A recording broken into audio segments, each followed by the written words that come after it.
Benji, I'll tell you a little bit about him. So Benji is, and there's a lot I could say, but he's British born, which is interesting, New York based, entrepreneur, technologist, and the co-founder of multiple companies. So a true entrepreneur, including Verify Media, Lark 42, Radiary Creations, and Pledge Music, which I think that's where Benji and I got to know each other. It is. Yeah. And Pledge was the first direct-to-fan music platform, and it acquired 4.5 million users and 50,000 artists while he was CEO at that company. It was listed as Fast Company's most innovative, one of their most innovative companies in 2015. And as I said, Benji straddles the world of music and technology, really on the bleeding edge of where things are going. He sits on many boards to be able to help young companies understand and help everybody here on this Zoom call understand where things are going. And among all his accolades, he's been recognized on the Billboard 40 Under 40 list, which is quite an honor, and awarded Digital Exec of the Year. So just a few things, Benji. That's all right. That's very cool. It's been a good run. So tell us, because I always ask my guests to choose a song while people are logging in to the session, because I'm a huge music guy, and you are obviously too. You chose the song Fight Test by the Flaming Lips. And why is that? For to lose, I could accept, but to surrender, I just wept. I love the song. I remember when the album came out, I was my wife and I were getting together when we were girlfriend and boyfriend, and it's just a kick-ass groove. It was great to hear the Flaming Lips come back with that one out of nowhere. And the lyrics seem to be fitting to this technological weirdness that we're going into. So felt good. Because that whole album is about robots. Battle of the Robots. Yeah, exactly. Exactly. Right. Yeah. What to do when machines do everything. Yeah, exactly right. So Benji, let's get into a little bit, just a short amount of your professional journey, because for everybody out there, mostly college students who are focused on music, media, entertainment, and tech, and some are artists, some want to be in the business side, marketing, whatever, financiers, who knows? But it's always interesting to hear how somebody crossed into this world that we're talking about and how they ended up in the chair that they're sitting. So tell us a little bit about how you first got into the world of music and technology. Sure. So most of my life, I've been a massive music fan. I made the catastrophic mistake of, misstep of forming multiple bands. I toured for years. When I couldn't get a record deal, I created my own record label. And I started to press my own CDs when pressing CDs was something that was really hard to do and very expensive. Early days, I was, in those early crop of CD baby users that got 1,000 CDs delivered. And, but basically something that just kept happening was whenever there was an obstacle, it was sort of like, okay, that's the thing I have to overcome today to get to the next. And when I met you, Peter, I'd had this idea for how you could do crowdfunding for music. And I was utterly unqualified. I'd never been in a board meeting in my life. I think I may have opened up an Excel spreadsheet once, but didn't like it and closed it again quickly. There was just something broken that needed to be fixed. And so I threw myself wholeheartedly into it with a guy I met in a bar in Amsterdam and two of my best friends. And literally it's sort of like it flowed from there. My obsession with technology came, I think, when I first saw Friendster, which was a precursor to MySpace even. I was obsessed by this idea that you could map a social network. Now I feel like it's, like getting onto a social network is like taking your first drag of a cigarette. It's like, oh no, we're gonna have to quit that soon. But this idea that that an artist used to require, I have to go to a label then brings my music to a distributor brings it to store brings it to customer. I was very much part of that journey early on. I watched my family do that. I had friends who'd done it. And around the breaking of that model where you could go direct, that's when things got really interesting. So early days, I was hacking MySpace. I had millions of, hundreds of thousands of followers and millions of streams off the early MySpace player. And that was when I noticed that, like, wow, record labels would call me up and be like, hey, we saw you got 1 million streams on your MySpace page. And I'm like, yeah, another 1 million coming tonight. It was like, it was just, I saw that, like, there's the musical canvas that you can paint onto, if you will, and there's a technological canvas that you can paint onto. And the technology sort of really interested me. I knew how stuff worked. I don't know how I knew how it worked, but I did. I always felt massively unqualified. But at the same time, I think it was you even who said to me, you've got to go do this. Just go build it. And so one of the things that I learned is, if you throw yourself into it and you have passion and you are not willing to take no for an answer, you can achieve quite a lot. So, you have massive highs and crushing lows, but I morphed out of being a musician basically full time for most of my adult life into being a tech, in music tech, and never looked back. Occasionally I'll go to a show and I'll be like, why don't you give me that guitar? I'll take care of it. But like I'll do the singing from now on. But generally speaking, I love this canvas. I love the space, and I love how disruptive it is. And experts will have a lot of thoughts, but ultimately, there's never been a better time for creators and artists to forge their own path and to not require gatekeepers' permission.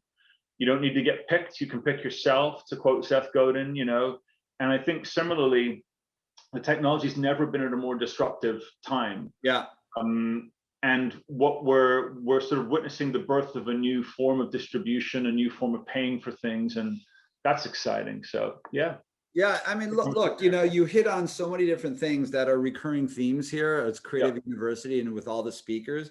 And so for everybody out there who's watching both live here and ask questions, but also who are going to be watching this after the session on demand, first of all, most of you out there are young, following your passion or pursuing your passion. Obviously, you got to work hard. You have to earn a living. You got to pay for yourself. But if nothing else, the pandemic has shown us that, okay, reflect on things, reflect on where you want to take your lives, your priorities, and help that be your guiding light. So you may not know where you're going to end up, because nobody does. I mean, we don't know exactly where we're going to go, and you can't really plot it out, which is definitely, that's reality. But Benji knew that he had a major theme of, like, he had his passion for music. He played it. He knew what the needs were for artists, because he was one, or is one. And so he went forward, and there weren't rules of the game established. He made them. There was no roadmap. So feeling massively unqualified is another theme, this imposter syndrome that a lot of people feel. And no matter who somebody is, they could be in the biggest chair in the biggest and most important media company in the world. Even Elon Musk, maybe not Elon, but at a certain point, it's like, God, I'm charged with doing all this. Do I really know how? Of course not. But you just move forward, you plow forward. So there's that. And then there's also, so it's the just doing it, taking steps. And then there's also the fact that, and this is really important, and it gets into the tie into this session, as an artist or as somebody in content, it's not the world that used to be where you could just be focused on that. I mean, you can, but if you want to make a living on it, it's critical to understand, it's critical to be an entrepreneur, which means you're intellectually curious. You're checking out where technology is taking or transforming the business, how it is. And you are helping to, or you're a part of that change and harnessing it for your benefit, rather than putting your head in the sand, because it's happening whether or not you want it to. And so it's critical to understand some of these concepts that we're going to be getting into. And so, Benji, I want to kick off with the headline of NFTs when we're talking about technology transforming music and entertainment, because non-fungible tokens, NFTs, raise your hand, people, if how many out there understand what NFTs are? Okay, so Steve, 1, 2, okay, we have a couple participants. Hunter raised her hand. Okay, we have a few people who are raising their hand. So NFTs have become all the rage, and it's the headline feature in the music world right now. And so first, really quickly, tell us what they are, Benji, and how you feel about them, what you think about the hype. Yeah. So one of the things that's interesting about the search for a gimmick, the search for a way to make something bigger than it is. When something's not working, I recognize the hustle and the desire to push. Non-fungible token is basically, put it simply, right? I can create a JPEG, which is a picture. I can create a WAV file, which is a music file. And I can attach a blockchain address to it, which says that this one happened at this time and at this place. Because what a blockchain enables you to do is create something that is digitally present in a ledger that lives in multiple places.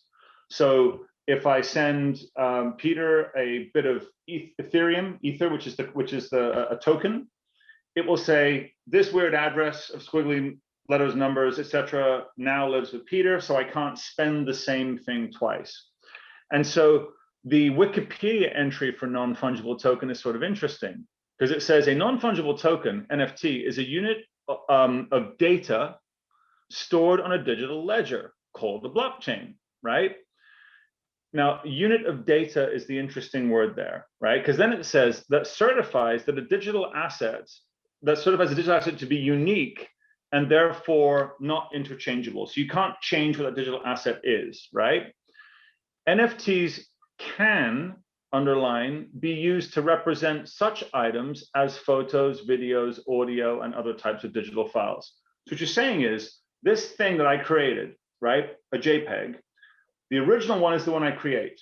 Then I can put this thing and associate an address with it that says Peter now owns it, and now Peter can sell it. My issue with it, and I do recognize that there is some use case for this, so I'm not completely negative on it. But my main issue is that who woke up this morning wishing that they could have a piece of a JPEG that was associated with a blockchain address to make it quote unquote unique? Some may have, right? I don't think it's a burning need. And I think a lot of this comes down to this idea that, like, we're trying to find a way to make more money because streaming doesn't make any money for most artists and creators. Is this a new way that we could do it? So you see the headlines, you know, so-and-so sells one for $50 million. So-and-so sells one for $60 million. John Cleese created a digital piece of artwork, signed it. It was a picture of the Brooklyn Bridge, and he said, I will sell you this picture of the Brooklyn Bridge for $69 million. And last I looked, it had hundreds of thousands pledged against it to try and acquire it. So simply put, your JPEG can be limited to a number of 100, right? So you can sell each of those individually, and then those can be traded on an exchange. It's trying to replicate the same type of thing that happened in fine art. So Andy Warhol would create Campbell's soup can, right? Yeah. And deliberately say, my amanuensis, my secretary, could create an identical one of these, right? And so anyone on this call watching this could create a Campbell's soup can, kind of like Andy Warhol. And the whole point was, it was a Campbell's soup can, right? But the difference is that that was a tangible object in the world. If you left it out in the sun, those colors would fade. If you set fire to it, it burns, right? And I think that this idea of scarcity is what makes things collectible, right? So if you buy a baseball card that's graded 9.8 and you take it out of its plastic, it's probably worth 9.4 and it's dropped in value. It's because they were scarce physical objects. And what the NFT craze has done right now is tried to replicate the same drivers as physical products in a digital world. Yeah. Now, my contention is this: will it work for some? Potentially. For most, probably not, right? But the main thing in my head is, if someone says it's a limited edition of 87, right, digital objects, there was an 88 because of the first one that went to create it, right? And that one was not tied to a blockchain. That one was not unique. That one did not exist in this way. So you can replicate that. You could also replicate the one that's there minus the blockchain hash. What does it matter? And honestly, for most musicians, I don't think you need to worry about this. I think it's happening. It's going to cool off, and then some innovation will occur within the space. Because ultimately, the thing that makes something collectible is it's time dependent, it's unique, it happens only once, it happens twice, you had to be there. Those types of things are all important, right? A poster of Picasso's Guernica and the real thing are fundamentally different if you experience them. They're different. Looking at one digital baseball card and another, which are exactly the same, is not a different experience. And so until we innovate the experiential side, I don't think it's worth people running around trying to create digital art, right? It's just not going to solve it unless you know a bunch of people who've made a lot of money with cryptocurrencies and are willing to buy it for you to potentially have it be worth more later down the line. In which case, don't spend more than 20 minutes on it. Yeah, no, listen, very interesting perspective. You know, just a couple examples of in the music world, Grimes, who's ever the innovator and married to Elon Musk. So the two of them are about as innovative as they get. Grimes is one of the early experimenters in the world of NFTs. And in the course of 24 hours, I think she sold something like $6+ million of digital art.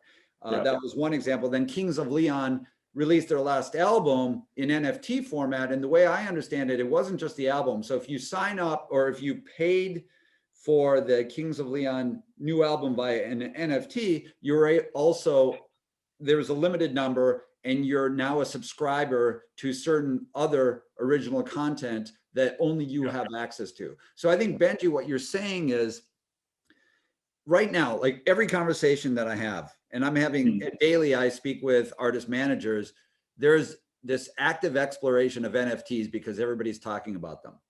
And I agree with you. For the vast majority of artists, it's not going to matter. What I think is interesting, and I think you get a lot of perspective out of this, for those of you who are interested in Kara Swisher and Professor Scott Galloway, those two are characters. They have something called the Pivot podcast, and they talk about NFTs quite a bit, among other things, but it's fascinating. It's really good stuff. And one of the things I learned is that, I mean, think about this. It's essentially fractionalizing ownership of anything. And so it could be a limited edition JPEG, but it could be, and this is where I think it gets more interesting, an artist, a musician can finance their careers by selling off an NFT that may not be a JPEG, but it may instead be a piece of their career, you know, whatever revenues they generate. So they may be willing to sell off like an early a musician who has some hardcore fans, sell off a fractional piece in the form of NFT, and you're essentially subscribing to an ongoing, let's say that artist sells 10% of their career essentially. Now, and so imagine that. So raising capital that way, and even if you don't have the biggest number of fans, you may be able to raise some capital that way, but you're giving away the store too. But the key there is that what fans want? Yeah. That's what investors want. Right. And as an investment tool and as a prospecting tool, absolutely. If you've made $100 million in crypto, dropping a few million won't matter to you in virtual money, right? True. And I want you, and just for caveat's sake, I am a big believer in crypto. I'm all in. I really do believe in it. However, I think what it comes down to is this, right? Bowie bonds were the original version of this, right? Where you could buy a share of David Bowie on the stock market. We've always tried to do this, and everyone I know who's tried to fractionalize the ownership outside of the professional use cases for it, right? Which would be catalog acquisition or that type of thing for exploitation. When you open up your financials as an artist to your fan base, right? It sends a message. Do you want to be in a financial relationship long term with a bunch of people that you don't know, who do not fundamentally, quite often, understand what that financial relationship means? If you were to sell fractional ownership of something to your fans, right? And suddenly you blow up and you hand them a $30,000 tax bill, they're not going to be too happy about that, right? Yeah. And what happens is, with blockchains in particular, you need to think about the most extreme weird cases first and then work to the middle. Because if you don't think about what the worst case scenario that could happen with, and the reason for that is that blockchains are, generally speaking, decentralized, which means that no human can affect them. And so what that means is the opportunity for fraud is immense. Yeah. And you need to think outwards and then go into the use case. So one example will be, I'm going to create a decentralized YouTube. Anyone can put up their music and their video, and they can pay it, and they can make money out of it. Sounds like a brilliant idea, right? No authority taking stuff down, no one saying what you can and can't say on the internet, free speech, all sounds great. Except when you get revenge porn tied with Miley Cyrus songs and paying out a white supremacist group. And the reason that that nightmare scenario exists is because that is possible if you create a decentralized network that no one controls. There's a reason that you want to be able to say, wait, I own that. Because the other way to look at it is in NFT land, what if someone decides to say, right, I'm going to take a Guns N' Roses song and I'm going to sell a portion of it. And I'm going to sell it, and NFT sold, it's gone. And I'm going to burn my identity, my address, and I'm out of here, right? And then you've made money off something that doesn't belong to you. So the thing that blockchains do, and it's a really weird function of blockchains, because in any other company, if I sell shares in Peter and Benji Inc., right, there's a structure in place that is accountable to that. But if we create an NFT with some bizarre entity and just throw it out there onto the internet, and this is happening right all the time, all of a sudden there's no one to complain to if it's going wrong. Yeah. It literally isn't a governance. In blockchain, it's forever and you can't take it back. There's no delete function. It just lives. And so whilst there are governance places being put into that, etc., I think that exposing regular fans who just love music and want to be a part of something and feel like they're doing the right thing, like you could do more with an email list. You could do more with an SMS text list, with an app. Fans want engagement. They want to belong. They want to be part of something. They want to say, I was there, right? They will buy vinyl and they won't own a record player. They will buy a CD and they won't own a CD player because the artist touched it, made it, created it. And so I think that, do that first. And if that doesn't work, then start to experiment. But until you've got 5,000 people on your email list who may be subscribing to you for $5 a month, right? And then if they start sending you nasty letters, you can just cancel their account and block them, right? Yeah. Do that first, and I think that this idea that there's going to be a savior that will come and pay everyone more per stream, or that will open up these other revenue streams, I just don't think it's there. And in particular with NFTs, the idea, I think, will come around. There'll be versions of it that'll be great, others that will not be so great. And I'm not fundamentally against it, but I think that digital scarcity is a concept that needs to be explored in more detail. Yeah. And I fundamentally think that you need to recreate something that degrades, that won't live forever. That's when it gets interesting to me. But just to say, I'm player number 87, I'm creating 87 identical JPEGs, I'm going to sell fractional ownership in that, and that's going to make me a bunch of money. Okay, but I can also own the 89th, 90th, 100th one. And even though I don't have the blockchain address, yeah. No, listen, well, it's interesting perspective because there's so much going on in that space, and everybody is talking about it now. So it's interesting to hear your perspective. I'll have you back in a couple of years and we'll revisit and see how NFTs have grown or not since that time. Yeah. Let's move on because there's a lot of other ground to cover. So let's talk about artificial intelligence in the music world and how that's going to be transforming things. And just one of the fascinating areas that you and I spoke about, and you brought it up to me, was how artificial intelligence through companies like the one that you flagged for me called Boomi is in the songwriting world of songwriting and what that means. So describe that a little bit, and then we got to keep this kind of short because then we have to move on to a couple other areas. Sure. And then Q&A. Yeah, no. I mean, so ultimately, when I first saw Boomi.com, the CEO is a friend of mine. We worked together at my previous blockchain company, and I knew him even before that. But it's basically this idea that he built a series of algorithms that created instant music. So you push a button and it creates a song. And I think it was every sixth song was really good, right? Five not so good, but the sixth one was actually pretty good. And so what it really went to was this idea that we used to think that, to Steve's point in here, that a bass player played bass, a guitarist played guitar, drummer played drums, and that's how things were created. And then as we started to sample and build things from other pieces of music, the instrumentation side of things just expanded. But what got really interesting was this idea that a machine can't create a copyright, right? A human can do that because it has to have the intention of the human behind it under current law. And so when Alex showed me this thing, I was like, this is extraordinary. So I tried it and made a couple of misses, and all of a sudden, bam, wow, that's a pretty good song. And it was mixed, mastered, and finished. So I think currently it used to take 20 minutes to generate one 3.5-minute song. Then he called me up about a few months later. We got it down to 5 minutes, and now it's at about 15 seconds. And users of Boomi have created 2 million songs.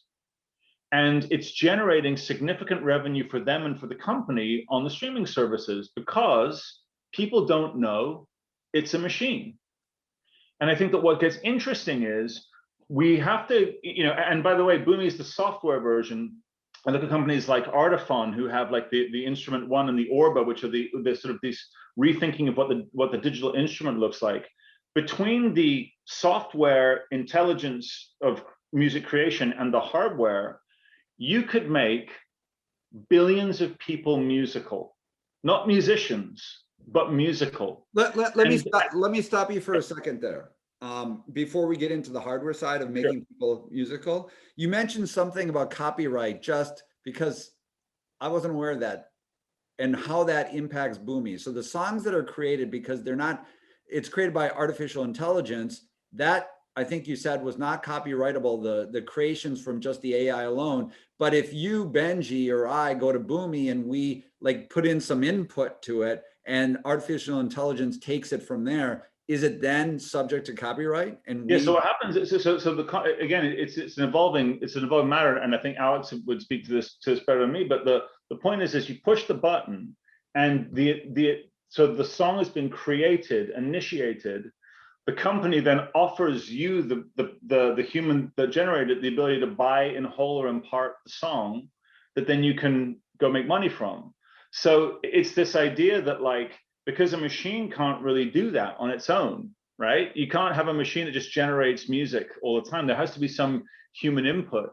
And so this idea like that, then who owns that thing, right? So in theory, if you are a musician and you do a work for hire, then the company that hired you owns that thing. So if you're using a piece of software, similarly to like in Pro Tools, there are certain effects or certain additions that Ableton will bring to the table that it's like, well, I own it because I license the software. So it's an evolving question, is where that lies. But so currently, okay, sorry. But currently, it's created with humans and the machine. And to be clear as well, it also gets fuzzy because the AI isn't, so in Boomi's case, AI is built from scratch. It trains on its own information. It doesn't use the Beatles or Led Zeppelin or someone else. It's not that way. Other AIs are trained on other people's music. And that's a different kind of thing.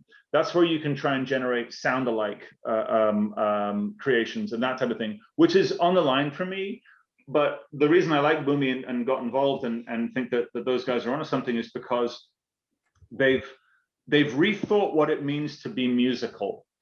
And I think that if you think about, there are those that are not blessed with enough time or resource or accessibility to learn music in the traditional way. There are those that may have disabilities that preclude them from playing in a traditional way. And what this enables people to do is to become musical and to get that first leg up by just the push of a button. And the reason I go from the software to the hardware is because they will be part of the same whole. An instrument as we know it, like what you've got behind you there and what I've got to my left here, guitars, these are hundreds of years old, hundreds, right? In terms of the conception of how acoustic makes noise. But we will use algorithms to generate things in the future. There's going to be some major downsides, but there'll be some major upsides. Every introduction of technology will have downsides of some kind. But what I like about this artificial intelligently created media is because you don't have to suffer through the pain of getting good at an instrument in the way that we used to. Not there's anything wrong with that, not we shouldn't, but you can start with a leg up. And that may facilitate new types of creation, new sounds, new genres that we simply have never thought of, because we are limited in scope to what the traditional instruments could let us do. So there's another company that I'm going to touch upon it just for people out there to check out, that I had just read about, called, I don't know the company, but it's called Endel, E-N-D-E-L. And what it does, it uses data, including your location, your weather, time of day, and even your biometrics to create individual soundtracks on the fly. And once again, Grimes is involved, ever the tech pioneer is involved. And from what I understand, what she does is she creates little hooks, like 10-second hooks, licenses them out to Endel to make available to the user base there. And like Benji was talking about with Boomy, those little inputs, the AI kind of takes it from there, but Endel brings all of these kinds of other data points in. So it's just freaky kind of stuff. But Benji, I want to ask you before. Oh, sorry, my dog is barking. Carry on. I love that part of these kinds of things. But I understand the democratization of music and democratization of songwriting, because there's all kinds of use cases. If I want to write a song for my dog, and there's not a song out there that is going to fit my personalization of it. Now I'm going to be able to create something very easily. So democratizes it. But and you mentioned on the hardware side, you have instruments like this, physical instruments, guitar, which take training and lots of training. But now you have like Orba, O-R-B-A is one that you mentioned, which is a musical creation thing that goes in your hands. Which democratizes the ability to play, but what does that mean to the life and career of professional songwriters and professional musicians? Everything or nothing is the answer. And the reason I say that is because I mentioned this before, that this is something that Neil Postman said, in the 80s. The introduction of every technology has a downside. And one of the biggest mistakes I think that musicians make and the music industry makes, and it has done this for many years, is to say, I'm not going to experiment with all this new. Because I'm a guitar player. This is what I do. I play gigs, that's how I make a living. And all of a sudden COVID hits, and all of a sudden you got to rethink what that looks like. Yeah. So in my mind, take 2 hours off of your regular streaming television, right, of the week, and spend one of those hours experimenting with anything you can find. Try it all out, see what works. As far as the physical and the digital side of things go, and the founder of Artifon, Mike, he always talks about this idea that like the telephone, right, when it got a camera that was pretty good, suddenly made millions of people pretty good photographers. It didn't put professional photographers out of business in the same way that digital photography probably caused them a lot more pain in general. But it meant that with the addition of an Instagram filter or an Apple built-in filter, whatever it is, you could take really good photos and fix them later on. All those things, those were all positives to the world in general, right? I think the same thing is going to happen with music. And it's going to be a combination of software and hardware that will do this, so that a kid who can't afford or is not given a guitar or doesn't have room for a piano, whatever those are, because they may be just living in a place where that's not possible for them, can suddenly play around on a little machine this big that connects to something that helps them to compose. It's just going to be a different type of creation. And 1 billion more musical people is not going to be a bad thing. And what would also do, I think it will push the boundaries of what we know as genres. Because one of the interesting things about it is when you create something, you tend to love it. And if you share it with 100 people, you might love it. It might sound like a frog being sawn in half to some, right? But to others, it sounds incredible. And so what I think is really interesting about the sort of the space that we're going into now is that if you're not trying this stuff, if you see a trend and you're not having a strategy for it, you're probably going to miss out on some of it. It doesn't mean that you dive on the bandwagon. It just means that you want to have enough knowledge to be dangerous. You don't need to go in all the way. And I think that what's fascinating is watching in particular, like the hip hop community, which was a lot more entrepreneurial in many ways than the traditional, not traditional, but than the rock and other genres, was instantly like, any device I can get my hands on that makes something sound cool, I'm into. Nothing is sacred. And that's amazing, because that's how innovation happened. I remember my parents, who were in the music industry proper, right? No one's ever going to make any money talking over a drum machine. It's like, interesting that you would say that, right? You know, and then of course later on, we saw that coming for years. But I remember the first time I heard hip hop in 85 or 86, I just remember my mind being blown, going, what could sound this way? And then once you've heard it, there's no going back. So entrepreneurship and music have been tied together at the creative level for a long time, whether that's pushing, you know, a 24 track to be a 48 track, a 48 track to be, you know, God knows now more. Pro Tools, you know, I remember early versions of Creator Notator. It was made by Atari, where you'd have to put like literally, you know, your 2-inch would sync to the computer.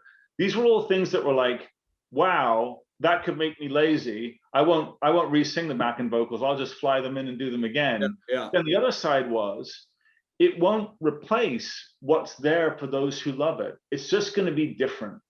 Well, and as long as you understand that there is a downside, right, you can at least look for what that is and understand and make yourself anti-fragile to it.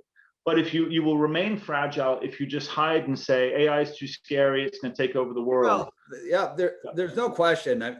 Again, the fundamental lesson to everybody out there is that whether you're an artist or not and don't like the sounds of this, it is what it is, and it's happening. You know, it's not going away, and it's only going to grow exponentially faster over time. So understanding it is critical. Understanding the themes of it and experimenting like Benji said, is so important to see what it means. Like checking out these companies, like check out Boomi, check out Endel, check out the Orba, which sounds really cool. But just think of it, a couple of things I want to flag. Like if you're a hit maker, hit makers out in the business, in the music industry, have always studied songs, other hits, and kind of taken the beats and taken the progressions and then created other songs, and they've been very successful. Some of them have been massive hit makers. Just think about the power of artificial intelligence, which gets smarter and smarter and smarter, that analyzes thousands, tens of thousands of songs that have been hit songs in any particular genre, and is going to be able to create derivations on its own. Like it's pretty wild stuff. And then think about, like, I frequently write about, with all this technology, and I'm kind of known as more like a media tech guy, but I frequently write about the fact that nothing takes away from humanity. Like humanity is still there. The personal, like being in a room, watching your favorite singer, songwriter, or artist or band, that will not go away. I say that all the time. At the same time, think about this, and we don't have time to talk about it. Couple examples, like Tupac a couple of years ago showed up at Coachella with a hologram that just blew people's minds, and that was 10 years ago. The technology is so much more powerful now, and now we're seeing deceased artists who are going on tour again. And yes, it's very artificial still, but over time, think about it. And if you're in an environment that's a completely AI or immersive, virtual reality-ish kind of environment, like Travis Scott was in Fortnite, but it gets better and better and better. Will the mind be, will it really care whether you're actually live or live in virtual? I mean, so it's mind-blowing stuff, and this is all. And the one thing I'd say too to remember is that, like, so VR was the great hope, and I think if you've ever been into VR, it's an unforgettable experience if it's very, very powerful. It can take you places that you cannot physically go. It can defy dimensions. You can all those things. The other thing I'd say is this: a whole bunch of people may turn off and may decide, I don't want this. I agree. And what you may see is this next generation who has been, violated by tracking, by biometric data, by artificial intelligence that is literally like, sourcing them. So one of the things that we have to be careful of as we build technology, and in particular as you use technology, is turn off every conceivable means of tracking you that you can, right? Don't, when you personalize, you are being nudged in a certain direction. Jaron Lanier is a phenomenal writer on this, really, really important.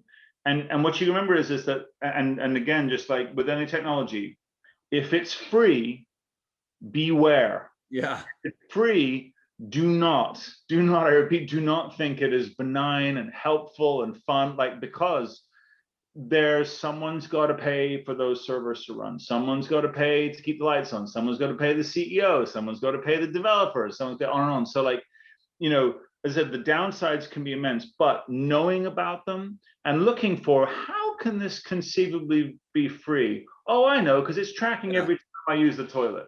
That's why it's free. Yeah. You need to be very careful of those things, because we don't know where that data goes. We don't know what's going to happen to it. And with Apple's new iOS update, you'll start to see what was trying to track you and how much. Like, if you ever put an ad blocker on, you'd be surprised how powerful it is. Now, there are amazing use cases for personalization. I'm not saying that isn't the case. I'm not saying that you need to do it, but you'll need to compartmentalize this sort of like ultra hyper personalized experience and not. But if it's free, and if someone says to you, hey, it's free, sign up for my thing, and you get, well, no. Yeah, there's no question. Nothing. The old adage is true: nothing is free. I mean, look, I think that, again, getting back to the humanity thing, the technology is transforming so fast, it's not going away. Virtual has become, and immersive is going to be more like your body may not. Virtual reality, when done right, it's not just a visual platform; it's biological. Your brain is tricked into believing of this concept of presence. You're present in it. So that's only if you think that it's wild now, if you've done a really good virtual reality experience, like, in Fortnite, well, that was more just, it wasn't virtual reality, but nonetheless, there's a cool company out there called Red Pill VR, where you can dance with people all around the world next to your favorite DJ, and you feel like you're in the same room together. And it's really cool. And that's now. But I still believe, and I think the pandemic has, for many of us, has really emphasized this, that there's nothing that beats the being in the same physical location with other human beings and your favorite artist singing songs, because it is scarce. It gets back to the scarcity. Like, there's a limited number of people in the room at that time who are enjoying that experience, and it will never be identical to what it was then. So Benji, we have a very short period of time. I'm going to go rapid fire through some of these questions. Okay. Go for it. So Rana asks, I just released my debut single on all platforms. What advice do you have in terms of promotion and exposure of the song apart from social media? And I'll give you 1 minute. Okay. So here's what I'd say is that what do you want to achieve out of it? What's your goal? One of the things that I find fascinating is people will send out a link that's like, listen to my song here, but what for? And the most important thing is do you want to get 1 billion streams? Do you want to get a placement? Just releasing something and not having a clear and tangible goal as to what you want to get will get you exactly that, which is a sort of a muddy outcome. What I would do is in general, is to say, I want maybe you want to think about releasing your song to 10 people and asking them to share it with 10 more people and asking them to share it with 10 more people and make it available only via your email list. Maybe you don't want to put it on social media. Maybe you realize that social media is a toxic hellscape and you really don't want to be into it. I am an immense believer in the concept that putting layers between you and your listener is a way to put layers and take revenue away from you. If you had to invent a way to make less money for individual artists than streaming, I think you'd be hard pressed. It is one of the worst conceivable models in terms of generating revenue for individual artists as they start through.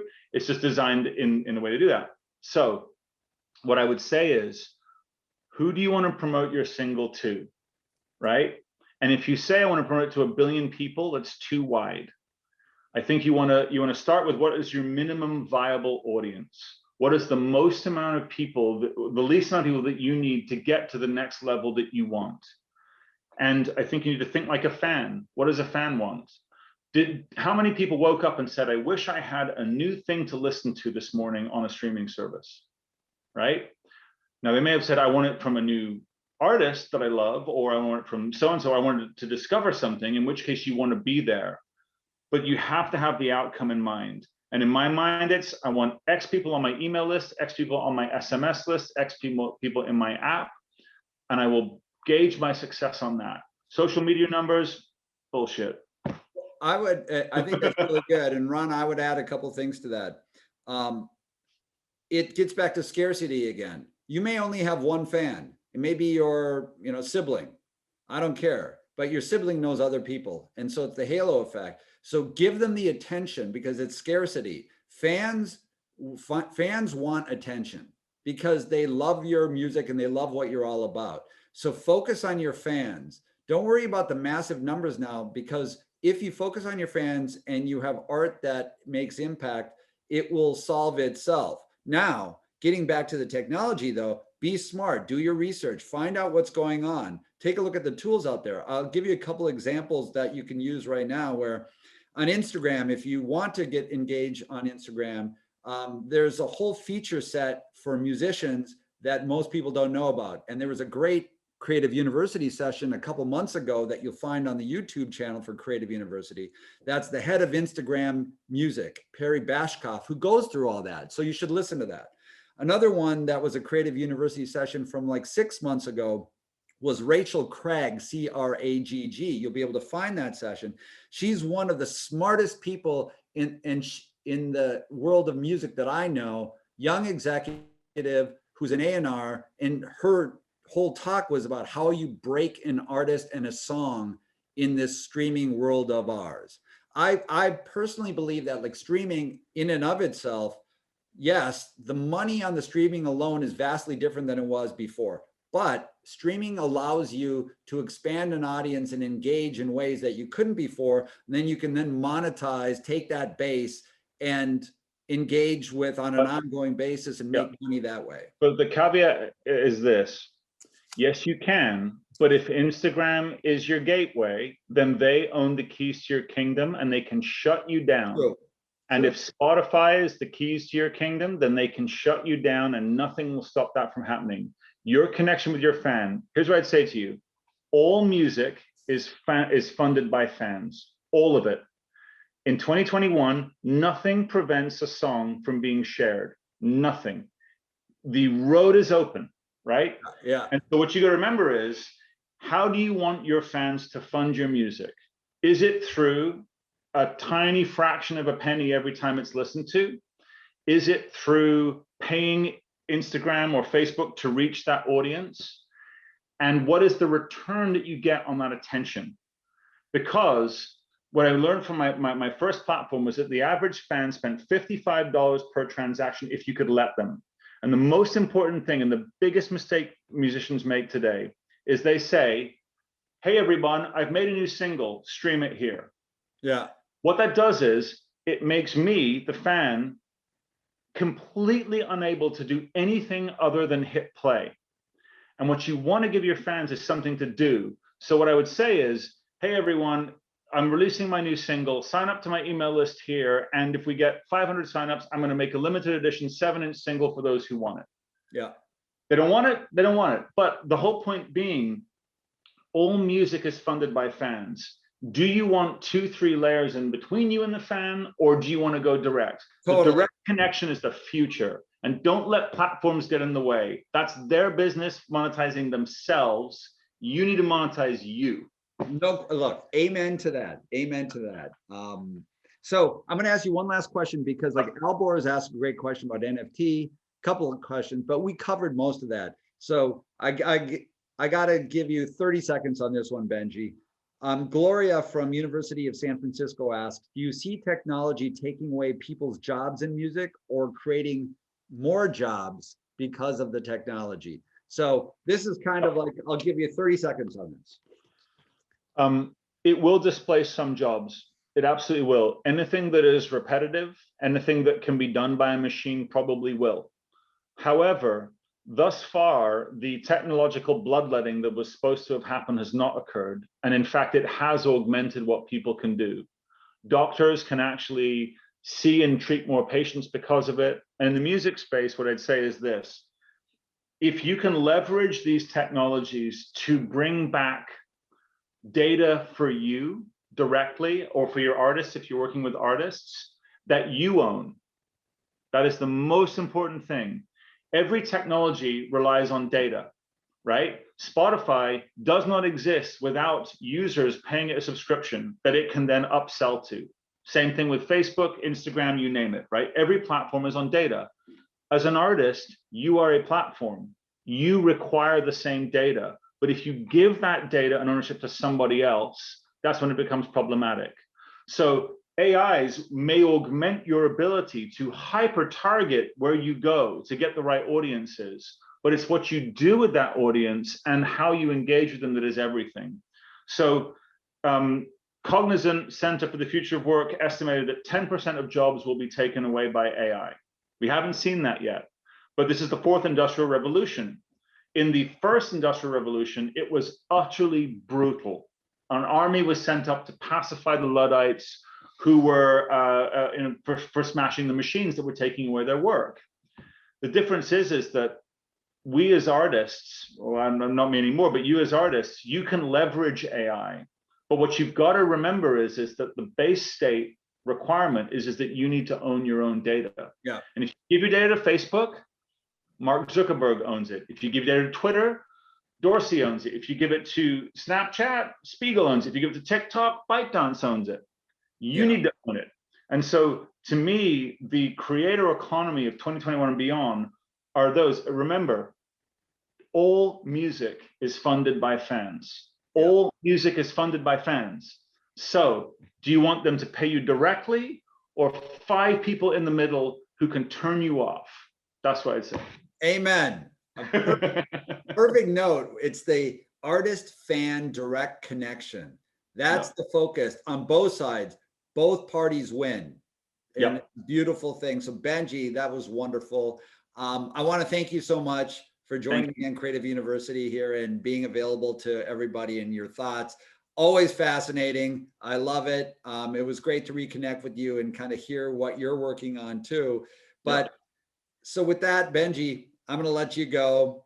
Thanks to everybody for being part of Creative University. Learn more, go to the website, because we're here for you. That's what this is. That's what this is all about, to get you thinking about these issues and exposing you to great minds and diverse minds too, in different roles in the business, in the overall business.